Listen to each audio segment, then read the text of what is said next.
Hey guys, and welcome to the Libri Labra book club. This evening we're going to be talking about the November book that we read, which is Good Omens by Neil Gaiman and Terry Pratchett. There are going to be lots of spoilers, so keep that in mind. If you haven't read it, you probably don't want to stick around. Maybe go read it, come back. Or, definitely read this one. I'm glad I picked it, and I'm glad you guys voted for it. But if you did read it, then of course stick around and listen to our thoughts on the book. Well, since I picked the book this month, she wants me to guide the discussion. As of right now, I guess we'll go ahead and what everybody liked about it, what they didn't like, or just like our initial thoughts. Initial thoughts, and we'll see the ratings for the end, right? Yes. Yeah. So I will go first because I don't think my thoughts are that much. So this is like really weird for me because I love stories that have to do with angels and demons and the apocalypse and the horsemen and stuff like that really interests me, and I can think of tons of movies and books that I've read on that topic, creatively or whatever, and I've really enjoyed it. But this one I could not get into. Like, no matter how hard I tried, no matter how much I tried to refocus on what they were talking about, I could not find the story. I just couldn't find the story in there. I think that's one of the biggest complaints that I've seen looking up other discussions, is that one of the hardest things about it is that it jumps back and forth a lot, and it's footnotes. It'll go into a footnote on a footnote sometimes, and I really think that Eddie Izzard was making fun of that in his memoirs. I really do. But it is hard to keep up with sometimes if you actually aren't paying attention to why each footnote is there, because it's just felt like a bunch of nonsense. Well, some of it is, and it's meant to be that way for humor. I mean, I get that they were trying to be funny, but sometimes it was like, oh, can we just get on with the story? Like, what is happening? Like, I really, I can name some of the characters. I can tell you certain parts that happen in the book, but as far as, like, the story, like, I really feel like I have no idea. So I'm hoping to learn a lot from both of you this evening. I really think, a big thing about this is I really believe they were making fun of the ineffability of certain plans. And there's a quote that I found to make sure. So, John, why don't you tell us why you picked this book? I wanted to start reading more things by Neil Gaiman and Terry Pratchett. From what I understand, Death is borrowed from another book or series, and I'm curious about that as well. Discworld, actually, right? Both authors have a version of Death. Ah, okay, you're right. Okay, because Terry Pratchett has Death in his Discworld series, right? And for some reason, for me, any novel of his that has Death in it is automatically better because it's such a really good character. But the Death in there is not like the Death we have here. The other one is Neil Gaiman has it in the Sandman stories. I actually didn't know anything about Sandman until I started reading more about Good Omens. So I'm curious to branch off here and get into some of those. I really enjoyed the book, and I really believe that even though like some of the jokes are dumb, that you kind of need to understand British humor and have a certain wit to get some of them. And it's I thought it was great. I laughed quite a few times, but it was at the stupidest things. Yeah. I mean, I read I, Lucifer. British humor in it, and I loved that. Like, I absolutely loved it. I mean, but then it's very possible that maybe I just didn't absorb it because I wasn't actually reading it. I was listening to it, but like, I felt like I couldn't hold on to it. So are we gonna have to do books separately now because I'm an audible thing and you're visual? Or are we just gonna have to start buying both so that I can read while listening? Yeah. I don't know. That's what I do when I do it. Yeah, I know. I think I prefer digesting it that way with both because I feel like it's just very immersive that way. And and you have things coming in from two different ways, so it's harder to get distracted. And is that the biggest thing? You keep getting distracted with other things? No, because like I don't normally struggle that much. Like even we're listening to a book right now and I'm processing it.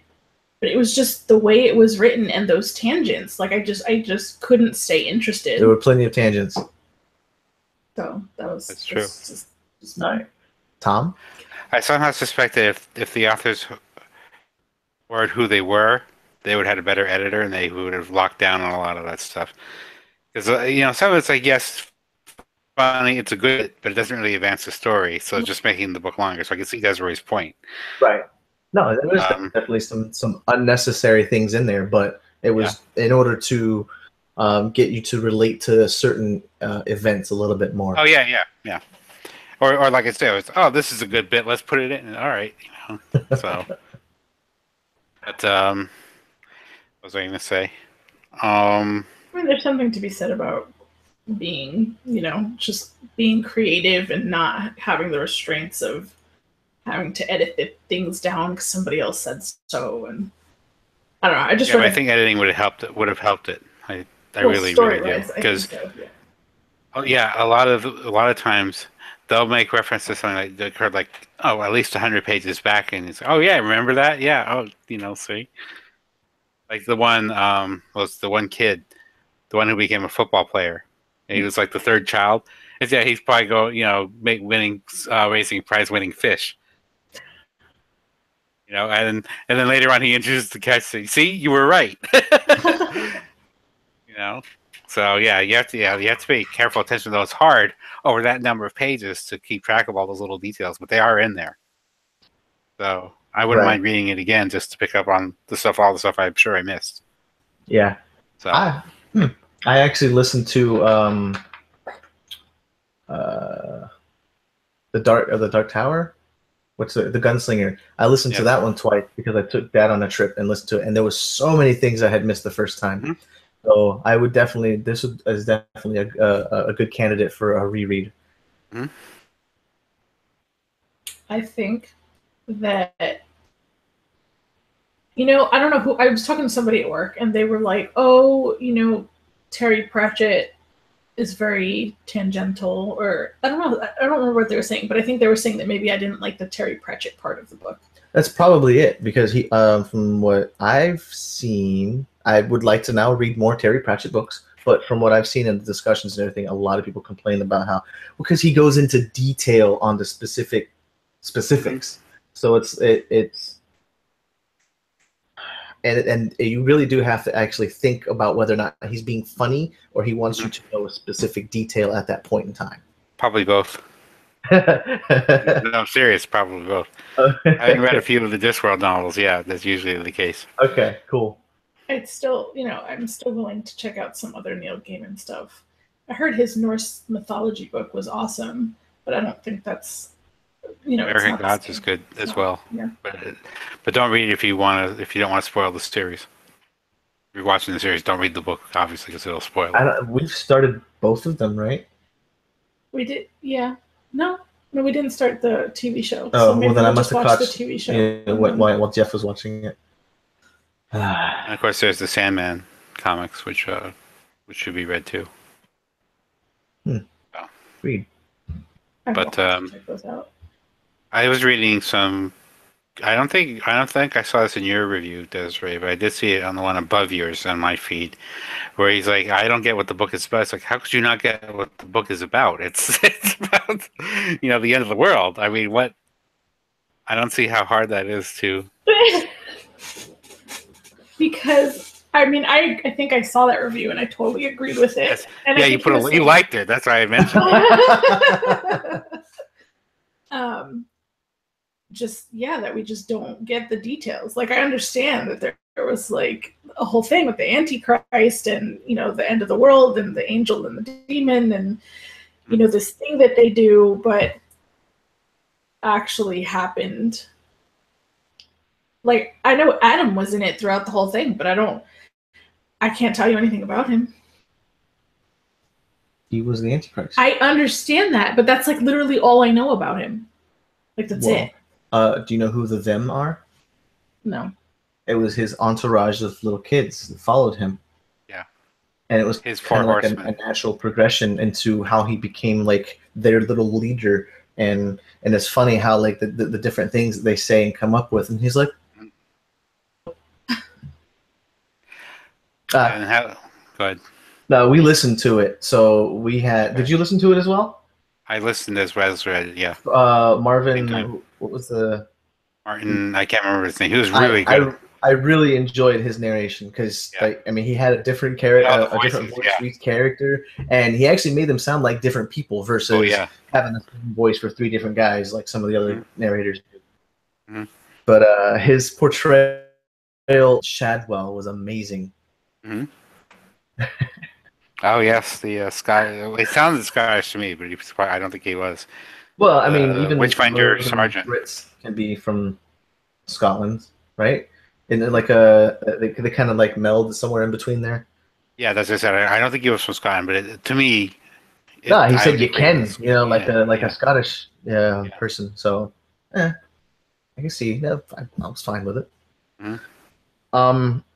The biggest thing that what the book was really about was the apocalypse, or the prophecies leading up to it, and I really like how they made fun of its ineffability, like whether or not it was actually meant to happen or if it was changed because of the characters involved.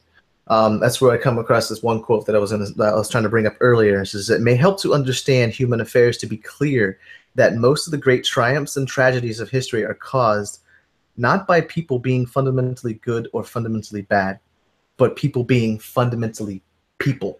Mm-hmm. Like, it was just there are errors, there are mistakes involved, there are things that we decide we want to change because we actually have the will to do so. So, but I just there are so many things that the book hit on the road to that it's just I really think it's a great read for those who are okay with making fun of that specific religion or all religions in that matter. I was also looking at human nature too, because he makes they make the point that humans do some really screwed up stuff, but they also do some really amazing stuff too. Right. And that's again free will and all that sort of stuff. So there was another quote in there that a lot of the biggest, well, I say the biggest triumphs, the biggest tragedies aren't always because of good or evil. It was just us being us. And some of the worst things that even demons don't even think of are brought up to forth like by humans. Right. We're screwed up, man. But I like that potential. It's like you could either be really good or really bad. You could, like I said, do really screwed up stuff or do really amazing stuff, and that's really up to you. Indeed. And then like when they found out, well, he's just like a normal kid, Adam. So he's not really the Antichrist. So he's not totally evil, but he's not totally good either. I definitely like the themes that were brought up in it, and it's all centered around the good and evil part. I mean, but even though there's two sides, because Adam and them compared themselves with the Johnsonites was versus good versus evil. That whether or not there's always some sort of conflict, that you need that there for there to be balance. Oh yeah, yeah. And it's not always good versus evil. There's and if one triumphs over the other, what happens after that? Nobody knows. So why not just keep the feud going forever? That way you actually have something to do. It's forever is a long time. Yeah, you got to do something.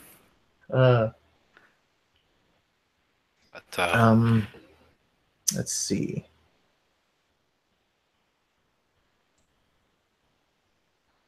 Tell me about Anathema. Anathema device. What would you like to know about anathema device? First footnote. Anathema means someone or something that's vehemently hated. Like you just despise that thing or person. how do you think that actually has to do with her character in itself? Because she's always spewing her ancestors' prophecies. Wouldn't that get annoying to you? She is always disputing. Is that what Not you said? disputing, like she's always like just spewing. Like she's always, oh, this is gonna happen because of this is what this has said here. And it's funny how each of Agnes's Nutter's descendants took their own read each of her prophecies in a specific They way, annotated them, way. yeah. Right. What was the relation with Anathema and Agnes? Is it a great granddaughter? Yeah. 3 greats? 3 or 4 greats, yeah. Whatever gets you from the 1500s. 300 years, whatever that is. So. I have ripped my fingernail somehow. Ouch. So was Agnes even she was never actually in the story? They just talked about her. Her book. Well, The yeah, Nice and yes and Accurate no, Prophecy. because remember they had the what's the witch finder sergeant? You had mentioned his name. Sorry? Shadwell? Shadwell. He had that dream, and he saw the it was him or Adam, I can't remember which one, but they had of her burning, and she all got them all to come close to the pyre, and she was like head to foot in gunpowder, so that when she went up, it exploded and killed everybody. I do remember that. Okay. I didn't put that together. I didn't realize that she had exploded. Oh yeah, because it mentions in the book somewhere there's like under her clothing she had like 40 or 50 pounds of gunpowder strapped to her. So when she went out, she's like, everybody come close, and everybody did, and then and leveled it down. It was great. I have to think that is Terry Pratchett doing, because there's a character like that in Discworld, Granny Weatherwax, who would do something like that. So what is this? Like I would imagine. What is that about? Discworld, what is that about? Discworld? Discworld is a fictional universe. God, I think he has like 38 novels in it now. Where wow. Yeah. It's over a long time, obviously. But it's a fictional world with it's fantasy. Swords and sorcery. And what is it? It's 4 elephants. It's a flat Discworld is a flat earth, which is on the backs of 4 elephants, which are on the great world turtle, Tuim, who goes around space, and that's the setup of the book. But he has characters in like Granny Weatheraxe and Death, and magic obviously is big in this one. One of the books I read was how women couldn't be, I can't remember, is it wizards or sorcerers? I can't remember. Probably wizards. So he does address social issues in it, but like I said, it's a very entertaining read. So I remember one of them. What was it? They made something. They also used a version of his quote in this book. I forget. I think it was talking about Anathema, the way she was dressed, and because in one of the Discworld books, he said, this female warrior was dressed in chainmail and armor, not like a loincloth, because she's sensible and not drawn by men, So yeah, it's a very good series. On Netflix, there's also The Color of Magic, which is the first 2 books. And there's also The Hogfather, which have been made into TV shows. Oh, wow. I didn't know that. Oh, speaking of which, Good Omens is actually going to be a TV series next year. Yes. There's also dramatization on Audible. Oh, really? I didn't know that either. Yeah, that's the one you bought. Oh, that's right. That's right. So. That's right. Yeah, because I bought the wrong one and had to give it back and get the new one. Get the other one. The right one. Yes. Oops. So. All right. So what do you think of the relationship between Aziraphale and Crowley? Crowley? Yeah. I really like their relationship, as someone who, basically the idea of someone who's grown up together, even though they're kind of both warring families. They're still best buds. Mm-hmm.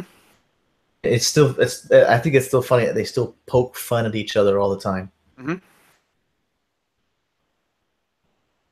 Is They've there? been dealing with each other for a long time. Yeah. I did like their back and forth, so I appreciated it. I did really like the idea that when they mentioned that he witnessed a piece of artwork, the Spanish Inquisition or whatever, went and got drunk for a week and then to get over it. Yes. But, what was the other one? Yeah, but they both agree that, hey, being on Earth is a pretty good deal, and that's why they said, hey, let's team up. And even though, that was one of the best scenes in the book. One of my favorite scenes was when they were at the training grounds, and he gave them live ammunition and live guns instead of the paintball guns. That was brilliant. They actually referred back to that twice. Yeah. So there was a couple parts in that there was I just couldn't stop giggling because I was just really. Mm-hmm. But then again, like you said, he's just giving them what they want, and that's so much a part of the book. It's like, this is what you humans want. All right, here it is. Here's enough rope. You do the rest. Wait, so you thought it was funny that they all killed each other? No, they didn't kill each other. There was a couple accidents. They mentioned there was a couple accidents, but a couple of them, like one of the guys was really thinking in his head, man, I wish this was live ammunition so I can get rid of these guys that I work with. Well, Crowley was like, okay. Go ahead. Yeah, it was great. But he does have that dialogue with Aziraphale at the end of the scene where he says, well, it was basically like, well, if they were killing us, what fun would that be? So he made it so that it was, exciting, but they didn't actually get hurt that time. So. Oh man, it was. That's great. That definitely changes the game a little bit. Yeah. So. I really like Crowley's attachment to his Bentley. Yes. Basically the same way Aziraphale was with his bookshop. He was the book collector.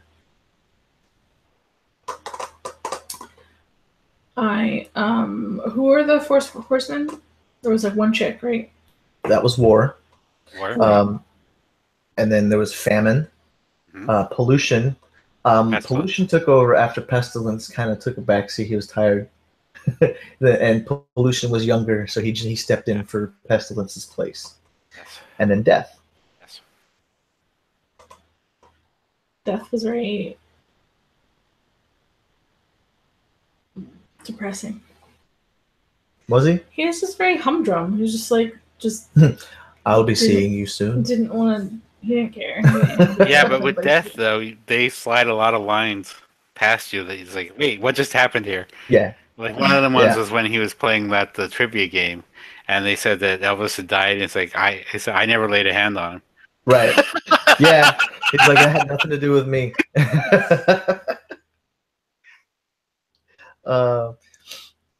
The large number of imagined evil names for the one biker.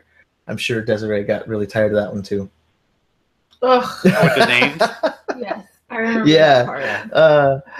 I don't doesn't work even after a good thumping. Yeah. Coming with, but... Who they were, I think that would have been cut, but. Right, exactly. They named him. He actually listed off all of his names like right 4 times, and then there was a couple names added that never mentioned previously. Yeah, well, in the time that it was taking them to right. Yeah. So. Oh man, that's like naming Daenerys, the freer of slaves. Just keep going, naming them off and off, but they were just coming up with stupid things that irritate you. Mm-hmm. Oh man, I thought that was interesting how he brought up them to be, Adam's four horsemen to combat them. This is our human. These are your human rivals, I guess, or or opponents, I should say. Because he did have one of the kids, who was always dropping crisp packets, and it didn't dawn on me until they actually met up the two, I guess, quartets of horsemen. That Right. Oh my God! Throughout the book, he's been building this up. That okay, this is the human four horsemen compared to, Yeah, like children version of them. right. So, and I thought that was interesting. He made the point, we humans, we could probably eradicate the three of them: war, pollution, and famine. Death we can't do anything about. I do the way they describe each one of them and how they, pollution, how he left things everywhere, and then I was like, how would you like it if I came to your place and left empty crisp pack? Oh, that would be wonderful. I would like that very much. Thank you.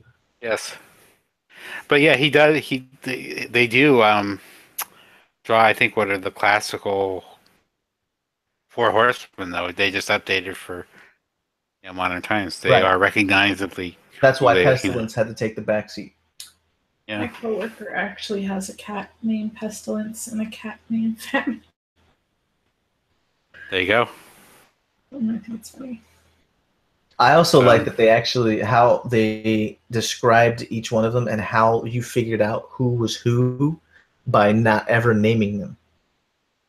Like he didn't actually say this is Pestilence or this is Oh, he did much later in the book, but when he first introduced it, no. It's right. Yeah.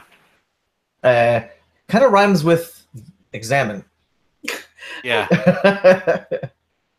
So how you describe? They were naming the colors, didn't they? That's how they were describing them. Yeah. Well, I mean, This is the pale horse. What they wore, like red, wore red, right? And I forget what the other ones were, but yeah. Because there was a white horse, a black horse, a pale horse, and a red horse. Yep. It's just how they modernize everything is great. Mm-hmm. I also thought it was interesting because, again, to me, I don't know if it's true or not, but I like to think that this is the connection that they made. Remember way back in the beginning of the book where Aziraphale gives the sword to Adam, this flaming sword, so he could stay warm when they leave, and then at the end of the book he picks up War's sword. And I'm guessing it's the same sword because where else would they get another one? And it's just interesting to see this is what men use the sword for war rather than other purposes. Right. So, and again, I'm sure that there's a lot more. And he didn't realize that he was sitting on it the whole time. Yeah. So. I hate that it feels like it's a good joke that I'm not in on. Yeah, I'm sorry. I mean, it's not your fault. No, I mean, let's get you a hard copy so you can read it while I listen to it again. I listen to it again. I bet that's I think it'd be very hard to just listen to it. I think in my heart of hearts, I think, yeah. But I'm not I like reading. Reading puts me to sleep. So. Mm-hmm. You're weird. I think it's what? I was gonna say you're weird because John will play video games on his phone and still catch everything and listen to the audiobook and still absorb more than I do when I'm like trying to actively listen. Also, then you need like you said, a text version of the book. Because I'm always like, what's happening right now? And then he has to like explain things to me, and I'll be like, oh, okay. The sigh. Yeah, because some people take in information differently, and that's just the way it is. But I think it's a complex enough book with so many characters. So many characters. Yeah. It'll benefit. Like you got to be on point. Like, but the thing is that maybe this is why I was tuning it out, like involuntarily. But to me, it felt like all the characters were just bickering. Like they were constantly bickering with each other. Don't we all? But I'm saying, like now.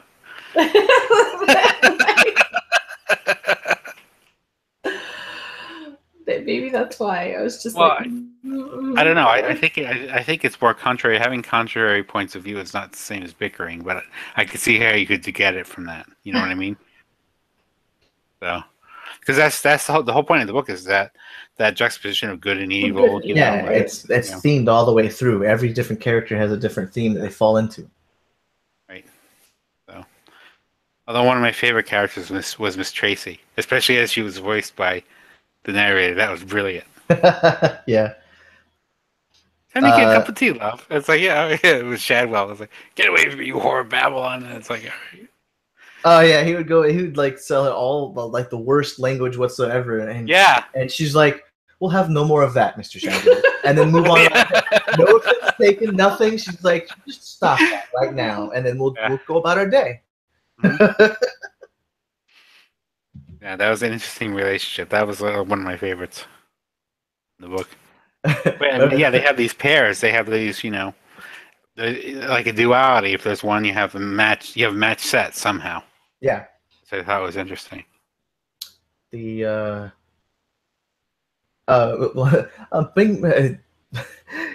come, Miss Tracy, bring your young man as well. What? You talking about me? Who's he talking about? Yeah, I think she was one of probably my favorite character in the whole book. But really, yeah, because she was it was just she was the way the narrator voiced her and such. It's just like, yeah, nothing phased her. It's like Shadwell apparently is really horrible to her, and she just like water off a duck's back. Oh, come on for a cup of tea, I actually took what he thought of her visits seriously from at the beginning.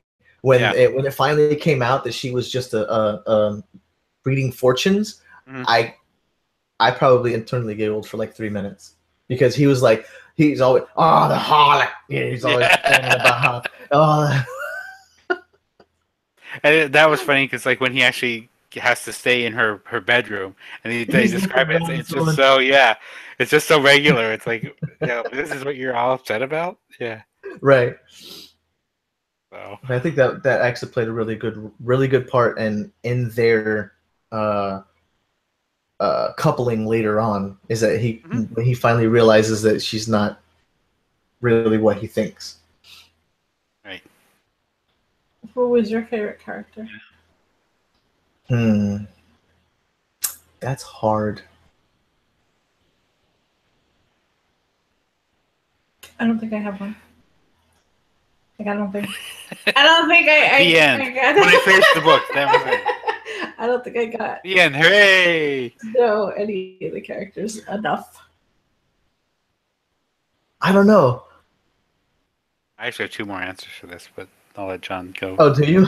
Yeah. I really liked Crowley. And I mean, did you say character or scene? Character. Oh, never mind. She asked for characters. Okay, go ahead. There's quite a few scenes that I really enjoyed too. But I don't know. The Aziraphale Crowley couple was kind of like, I don't know. Was it almost like the Affleck Damon pairing for Dogma? Yeah. I just feel like it was just they'd been around each other for so long that they just really. Wait, this were they again? both angels? Who were they in Dogma? No, I think they were both angels in Dogma. When was Gabriel? Wasn't it? I don't know. The other one. I'm gonna have to rewatch Dogma. I know we're gonna have to rewatch that because that's one of my favorite movies for a while. Dogma is actually referenced in here, I believe. I do think he mentions it. The actual movie, like I think so. I'm not sure. I know because Neil Gaiman worked with Kevin Smith at some point, right? Where'd you hear that? Whose book is Dogma, by the way? That's actually a good question. Wait, I didn't know Dogma was a book. It's just a movie. Was it a book? I thought Kevin Smith wrote it, but I could be wrong. No, that might be right. There's a Dogma book I have to read?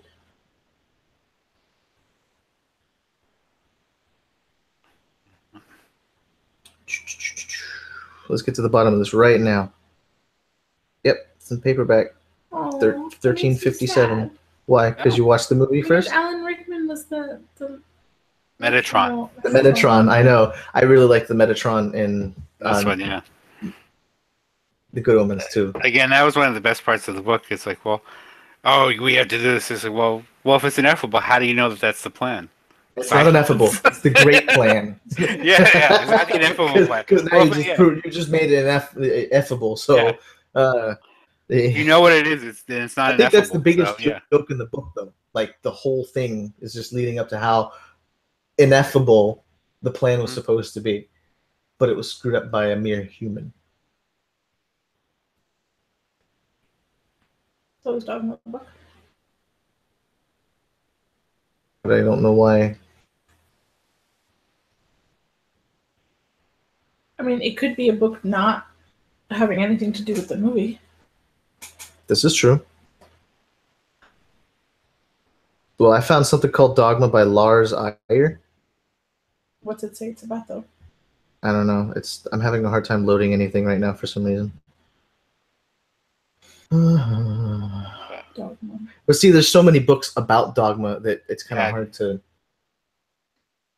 There's one more title find will the get you. specific name. One of the things I liked about the book were the two endings. This says Book ending and then the epilogue.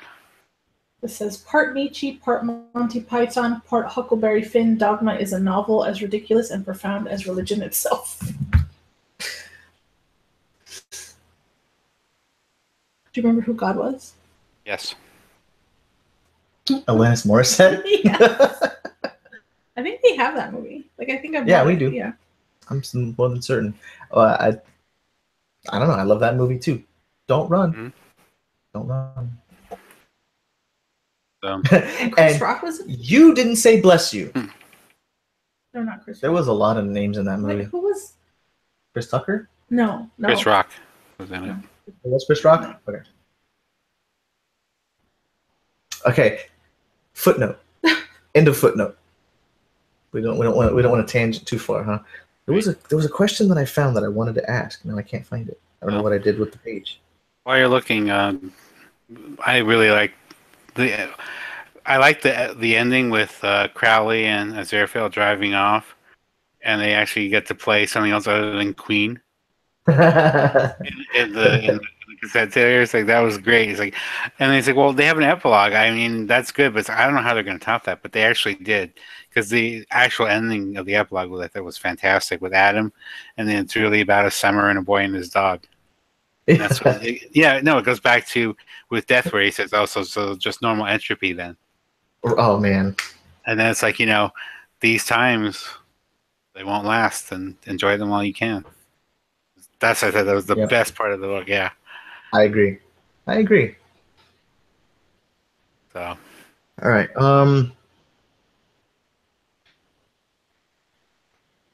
All right, so this is one thing. So Good Omens is described as a comedic fantasy novel. Does this make it irrelevant to readers for its lack of realism? No, absolutely not. And because, they talk about humanity and humanness and how imperfect we are, and there's so many things to relate to. Whether they're profound or complete, meant for just their humor. It's just. I just there's so the parallels in here are just awesome. Mm-hmm. It's the reason why I like the book so much, because there was so many layers involved in each coupling, and each pairing, and each group. Like it's multi-layered to I don't even understand half of it. That's the reason why I'm more than willing to listen to it again. Mm-hmm. I keep saying parallels. So here there are many parallels between Good Omens and stories and characters from the Bible. Discuss Agnes Nutter and Adam Young's parallels in this context. Wait, was it a question? Yes. What who would you say is Agnes's Nutter parallel whether or not it be the Bible or the context given? Well, the prophets always get killed in the Bible, so there is that. She's been dead already. She did get killed. Yeah, she did get killed. Yeah. I like the idea. They actually brought up all other prophets, and the reason why their books and everything sold is because they were wrong. They were wrong. I still don't get that. And that she didn't. Nobody wants to. No, actually, no. They want to just. Truth, yes. They actually just want to like speculate Mhm. forever. That's what makes the Christmas Carol so powerful. You don't want to know. Interesting. Yeah. But with and then- Adam, as I said, going back to Adam, though, I just thought it was interesting when he was putting the world back together. And who was it? It was the real Antichrist, or was it, or the one who was they thought was the Antichrist? Warlock. And he's like, and he sends him back to the United States. And he said, because there's nothing else, there's nothing better than going to America, even though he hadn't been there. But I just thought that was interesting that he, oh, this is really good. I'll do this for you, and even though the kid wanted to stay in England. Did they explain why the Antichrist was named Adam? I was wondering if someone was going to ask that, but if they explained it, I didn't catch it. I don't think it was explained. I think it was just given. Like it would be like. Well, Adam he had to recreate the way he had to put the world back the way it was, so he had a hand in creating everything. Maybe. Or at least setting it back to where it was. Yeah. Like an episode of The Flash, but that's another story entirely. We still have to catch up. Go ahead. Crowley basically had a hand in Adam and Eve as well. And I also like how he had explained it back to Aziraphale, and Aziraphale was like, I don't think there was a neon sign involved.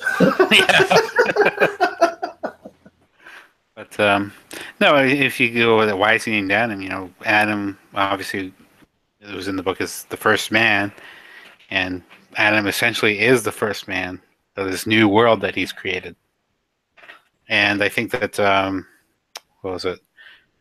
Also, the first Adam was, part of leading humankind into sin, and that's what he was supposed to do, but he kind of doesn't.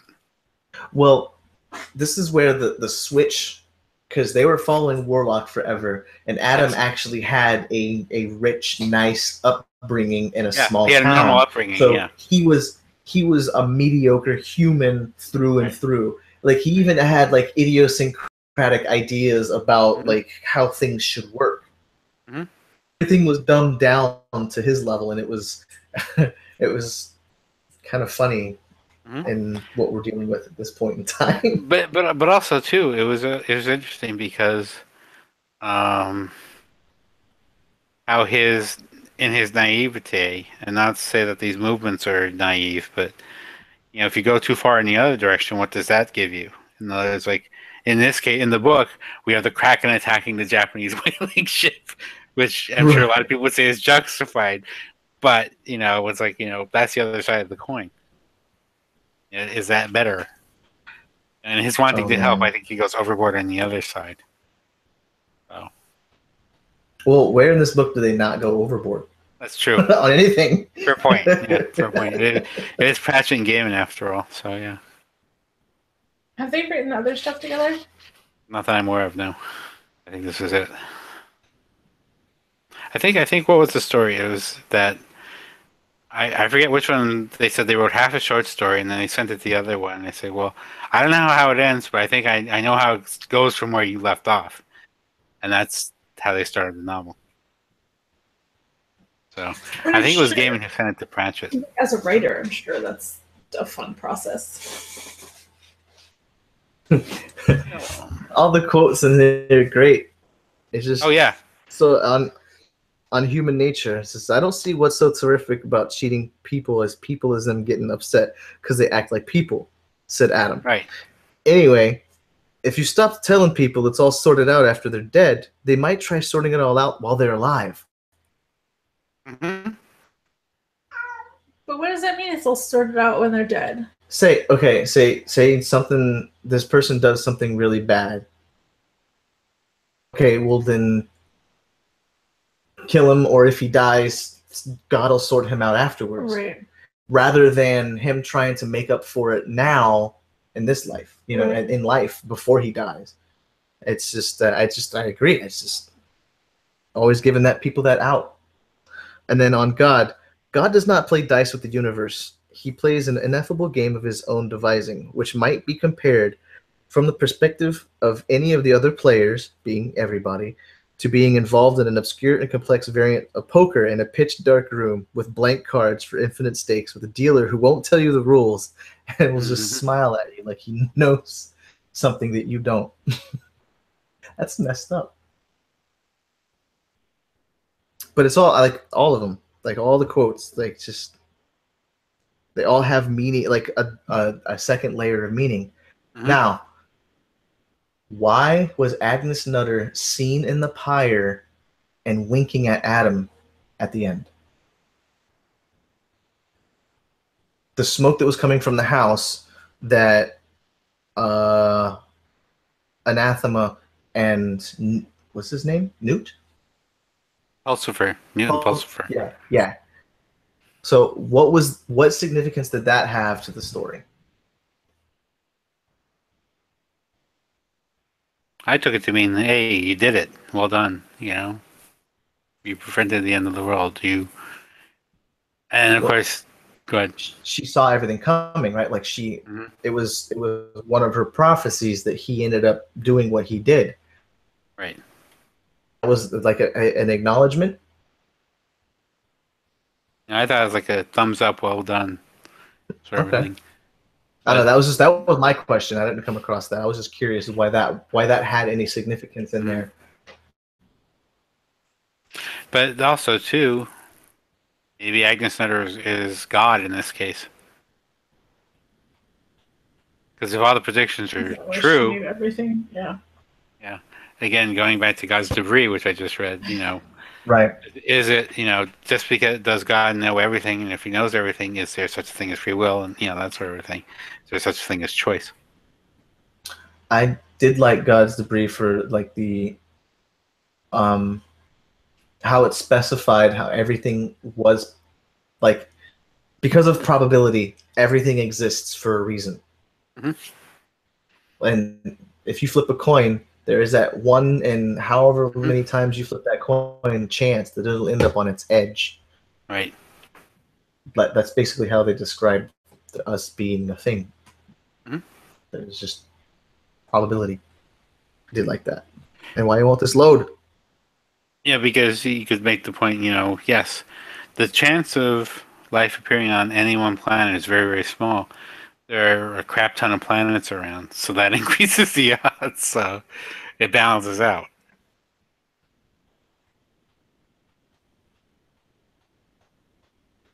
So, did you want to jump into ratings? There was, I guess I'm not going to find it. There was one question that I found that I wanted to ask specifically, but now I'm just drawing a blank. But to show, you know, there are, like John said, there's any number of quotes that show what they're trying to accomplish here. And one of the shorter ones is, it is said that the devil has all the best tunes. This is broadly true, but heaven has the best choreographers. I do remember that. I also remember the fact that angels don't dance, but demons have no problem getting down and boogieing. Yeah. So. Oh, I think I found it.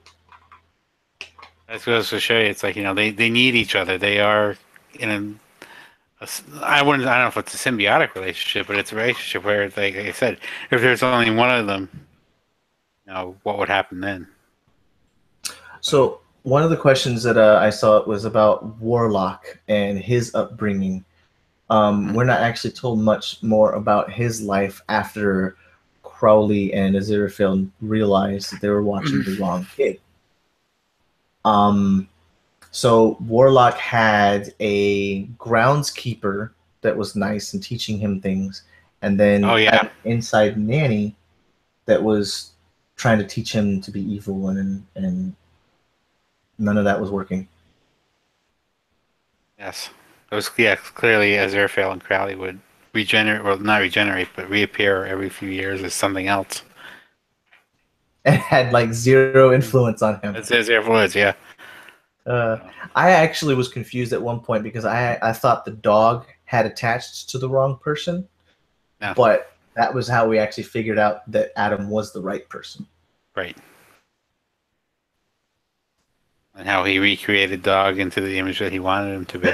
Yeah, that poor dog. Yeah. You know, actually, the dog liked it better up here Yeah. than he did. Yeah. You got bored of hell, right? Yeah. They were like, yeah, Earth was a lot more interesting. Oh, I can't read this questions until I sign in. That's not a cool sight. All right. Well, I think we did talk a good bit about the book. Let's go ahead and jump into ratings. I'll go first. Yeah, you do that. Okay. Do that. I just felt like, I mean, She was lost in it. Like in regards to how much I enjoyed it, I was going to give it a 1, but I just felt like that wasn't fair because I knew that there was good stuff in there. I just didn't get it. I would be, even though you gave it a 2, I'd be very interested to see what you would think of it if you actually read it, rather than listen to it. So. Considering the amount of stuff that she has to read at the moment, I know. I have a hard time it's believing very she'll unlikely go back that to will it. happen. But if you did, I saw the big book haul. I looked at the video. It's bad. That was a bad book. There are more books. So. Bad book haul. I'm gonna go on the book buying ban.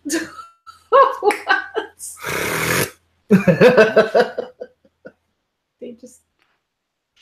I understood from the video that funding was available now, so that's why. Hence, the ban was like, "Oh, what ban? What ban? I don't remember a ban."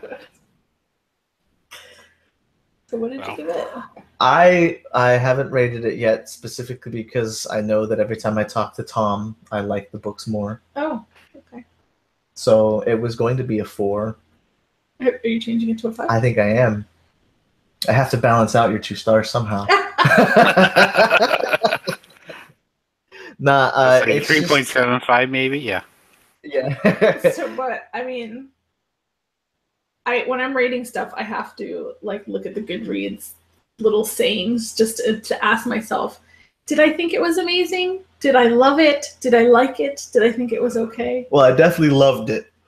That's at least a 4. And the step up to amazing would be how it's just. I normally do not like British humor to an extent. Like, some of it is funny, but this book was, I mean, she thought it was stupid. She was shaking her head half the time, going, "Why did they even tell me this?" But yes. I saw the humor in it. There's wit. I feel like this is just a book your dad would like. Oh, he would love this. Oh my god. Well, I am a longtime Britcom fan, so. And like I said, I've read both authors separately. So, like I said, if you haven't tried Discworld and see how that goes, yeah, I'm definitely curious about that. But 38 novels? I don't know. Yeah, there's like 38 novels. That's daunting right there. Yes. Well, you don't have to read them all. You know. Like I said, the ones that I've read that feature Death as the main character are inevitably better. Because he just does death really, really well. And he's totally different from the way he's depicted in the book. What was that show that we watched that was centered around death? Like they turned into they were Reapers. Yeah. It was with Mandy Patinkin. Yeah. Mandy Patinkin? Yes. Okay. That show was ridiculous and stupid but funny. Yeah. Did you watch it? I don't think I have. Might actually be hard to come across at this point, but I'll look for it. It's got to be one of the had some they got to have content. I think it had some influenced by this type of humor and yes. So it's dead like me. Yeah, good call. And who doesn't like Mandy Patinkin? Do you know who he is? Oh, I know who he is. Oh, okay, good. All right. Inigo Montoya. Yeah. Everybody knows that. But I gave the book a 5. Like I said, it did drag in part. It's not a perfect book by any stretch of the imagination, but like I said, right. What nailed it for me was the ending. Like I said, the ending where they drive off with something other than Queen playing. The thing is, well, how are they going to top that? And then they come across with the boy and his dog in the summer and how it's going to. It's like, all right, sold. 5. So Yeah. All right. So definitely two interested in fives some Neil Gaiman and Terry Pratchett more, info, more of their writing styles. I'm sorry, what? I said, okay, so 2 5s and a 2. That leaves it at a 4-star average. I'm happy with that. yeah. So pace right now for us to make a mad dash and try to finish a book before December, maybe. And it's tied right now, Tom. Oh. I didn't do it. I already voted. Whose books were they? Just so you know.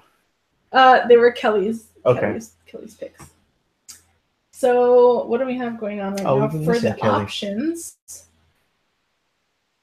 Faithful by Alice Hoffman, which has 5 votes right now. The Accident Season by Moira Fowley Doyle, which has 5 votes. And 1 + 1 = Blue by Mary Jane Ausch. How would you say that? Ausch. I don't know. A-U-C-H. And that has If it's like German, if it's pronounced Mary Jane. Oh. Oh. I'm the only person that voted for that? Screw you guys. Did you really? Yeah. I'll change your vote to Faithless then. You can change your votes? Yeah, you can change your vote. Oh, man. Oh, you are the only one that voted for that? I know I voted for it, and there's only 1 vote. I think process of elimination makes that true. I thought you were wrong for some reason. I might always. No, you can actually change your vote with it. Yeah. Okay. If you so desire. To break the tie. So wait, what did you guys pick? I picked Faithful. We both picked Faithless, I think. Because I literally just bought it. It was on sale at Barnes & Noble, and I just bought it. Okay. All right, I'll reread the synopsis and I'll see. Mm-hmm. I'll see. But I really wanted to read. Well, you still can, just won't be part of the club. Right. Nah. If it's not part of this, I probably won't like focus on it. I actually have other books I gotta read, but they did. So anyway, if you guys aren't part of the Libri Labra book club, you can go ahead and jump on Goodreads and join our group, and that way you can vote on the upcoming books. If you'd like to join us in the discussion on screen, you can become a book club VIP person on patreon.com/LibriLabra. There's all sorts of other perks. You do get to kind of be in a rotation and select books that the book to vote on. You also get your own bookmark and a handwritten thank you, and you just get treated like a VIP. Giveaway. I think it's a really cool book.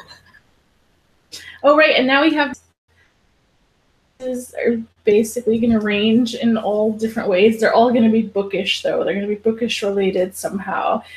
For November, I gave away a copy of The Hate That You Give by Angie Thomas. And for December, Tom won Outlander calendar. 2018, yes. So, I'll take the work. Yeah, I'm just going to keep things that mean something to me and giving them away to patrons to show my appreciation. So thank you for joining us, Tom. Thank you for leading the discussion, John. I tried. There's no way I could have done it today because I was just like, we gave the book a 2, so I'll be more prepared on my next choices, okay? What? I'll be more prepared on my next book choices. Oh, that's quite all right. I went into this, I tried to look up the questions like an hour and a half ago. So it's been a really busy week. Just oh yeah, ridiculous. Yeah, no worries. But life gets in the way. I'm happy to get through this book, and she got through this book with me. Yes, as much as I could. Really quick, does anybody want to talk about maybe anything else they're reading right now?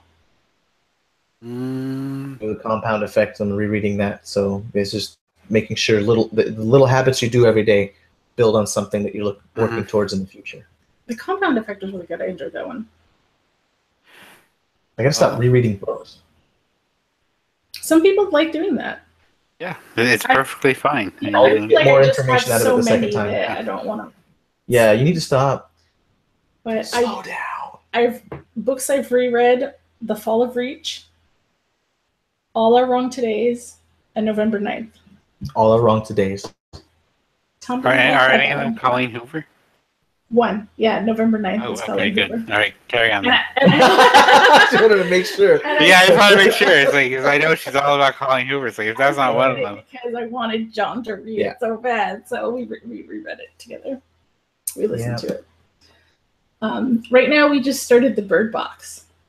I have no idea. Yo, this is it. She started it after we finished the other book. Like, she didn't tell me nothing. She just like, no, not even like, Here, hey, I read got this. this book. Do you want to read this? Hey, I got this book. You want to listen to this? She started playing it in the room, and then she stopped it, and I'm like, why did you stop it? I want to know what's going on. But is it suspenseful? Is it a thriller? What do you call this one? I think it's like a thriller. Because so far right now, throughout the entirety of what we've listened to so far, I'm like, what the hell is going on? Because they don't tell you nothing. They just start into the story and then what's going on. And then there's like certain things you pick up on that says, okay, why is this happening? And they don't tell you, I mean, possibly that's until the best way to go later. into anything. Does not knowing it. I agree. Oh my God, yeah. So I just know that lots of people have been talking about the Bird Box on Goodreads and on BookTube, and they've just said it was good without really revealing too much. And I think they said because it would be spoilerish, that you can't really talk about it without spoiling. Sure, that if we find out why people can't see things, that's the biggest spoiler in the book. I'm sure.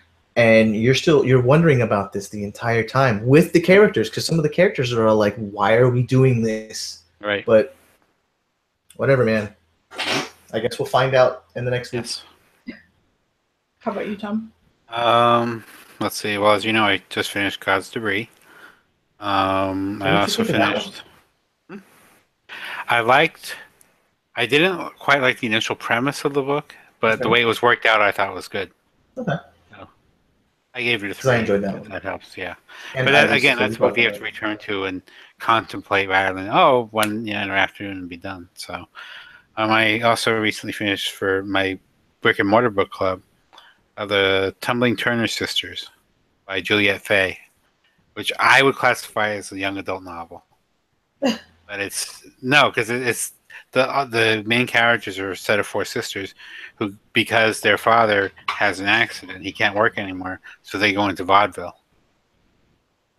And it's all about how they start their act and what happens when they go on the road. So I thought it was pretty good. I may send it to you, Desirai, because you are the young adult person here. So I would like to hear your input. I'm starting The Map of Time by Max Palma, which I understand has something to do with Victorians and time travel. That's all I know about it. So that's part of a trilogy. So, and then for my own reading, I'm not sure where I'm going to go yet, but I'll figure it out. So. All right, sweet. And I mentioned probably at the beginning of 2018, Jen and I are going to start Drums of Autumn. Oh yeah, that's right. Yeah, I was thinking about that myself. So, if we want to be caught up for the next season. I'm trying to get myself amped we'll probably up. Finish it when the season comes out. So next season. Watch that or get through that because of our lack of Game of Thrones this year. But what were we listening to? Oh, Spoonbenders. How do we finish that? And when do you get it back? Yeah, I mean, it's on hold right now. I'm waiting to get it back. Because I want to know about the ending of that one too. I can't even tell you what it's like. What is it? Oh, it's a family of psychics that have different powers, or it's kind of cool. I'm curious.